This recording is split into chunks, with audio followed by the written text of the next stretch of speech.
52 reeds, bundle of sticks, a piece of wood collected every year, wrapped in a bundle, commemorated with a date. You see here that the date specified is 2 octel. You know that from the previous episode. You recognize that symbol at the very top of the calendar. Again, specifying when that 260 cycle sets. What is the beginning day for that event? These bundles are sort of commemorative coins, you could say, that well-to-dos might collect or have commissioned for these events. Templo Mayor, one of the most famous temples. This is an actual reproduction of what it would have looked like. And you'll notice that on top of the 2 towers, it's topped by twin temples dedicated to the war god and to the rain god. And this is what I was alluding to earlier in the episode, that Amu Raka is speaking up through the soil. And regardless of if it's 1507, regardless if it's 1776, regardless if it's 2022, you have this same voice demanding sacrifice. Thank you for your service. Demanding the sacrifice be elevated up onto the tower, the pedestal, and sacrificed in either colors of blue or red. And I want you to tell me, what does that remind you of?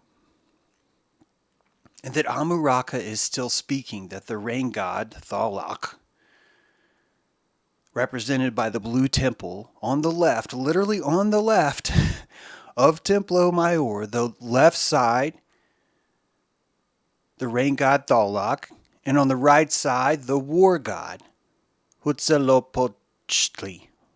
I'm sure I'm butchering these names, but thank you for bearing with me anyway.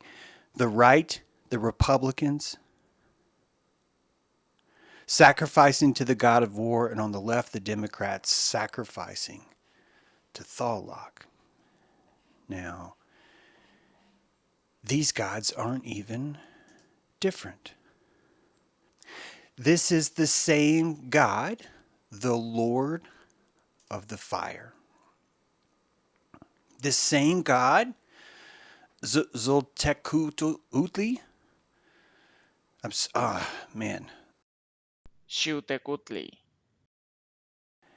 That below it all, this singular God, this is an actual turquoise mask. You're looking at a mosaic mask worn at these sacrifices, were meant for this sacred Lord of Fire. And on this 52-year festival, the Lord of Fire is honored. Why? Because you are throwing off the hearthstones that represent him. You're extinguishing the hearth fire for 5 days.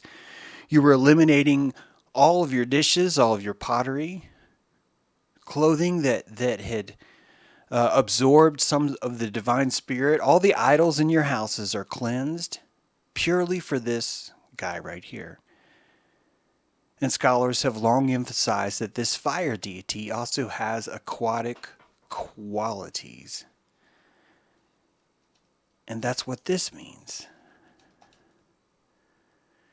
Notice that Thalak and Huitzilopochtli are fire and water, war and rain, that they're the same entity being worshipped by the same people that believe that they are making a choice between 2 things. This is Amu Raka, alive and well here today. And this, a sacred fire was kept in honor of the Lord of Fire, burning in the temples.